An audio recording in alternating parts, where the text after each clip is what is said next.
Assalamu alaikum, welcome back to the YouTube channel. Israel has indeed become extremely desperate. Look, it's one thing to tweet about things, then it's another thing to edit fake explosions and run a YouTube ad on all the Muslim channels. But now the desperation for Israel has gotten to its peak. Israel wanted a new revolutionary way to save face and to show the world how false everyone else is and how true they really are. So they decided to run a newspaper ad in the New York Times to show exactly that. Time out, you mean like a physical newspaper ad? Yeah, a physical newspaper ad. Like those old things that are in black and white? Yes, those old things in black and white. I mean, who the hell even reads those old things, man? That's what I'm saying. My mom uses those to absorb the oil after she fries the samosas. Brothers and sisters, I can't even make this up if I wanted to.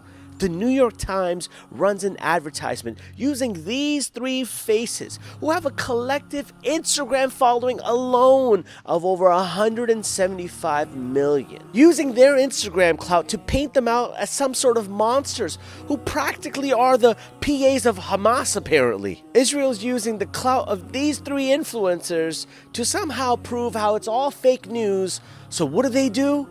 They run a news advertisement in the New York Times. They're making these three influencers look like somehow they're the brains of the entire Hamas operations. Somehow they're the face of the organization with these three terrible photoshopped images.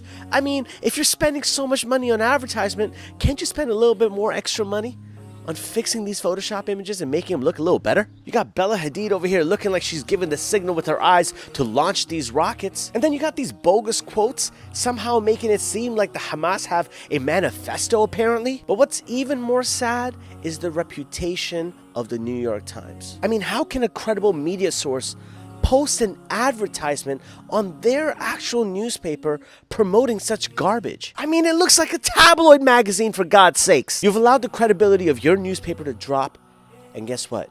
You're showing and exposing the fact of how you can be bought by these Zionists. I know sometimes it seems like the influencers are the only ones who have the voice over here, but that's not true. All of your voices matter as well, so please continue to put pressure on these Israeli cowards by posting on your social media. Know that we are the media outlets and we need to take control of this narrative, so continue to post about this and continue to apply pressure on these Israeli dogs, because that's what they are, son. And until next time, I'm out.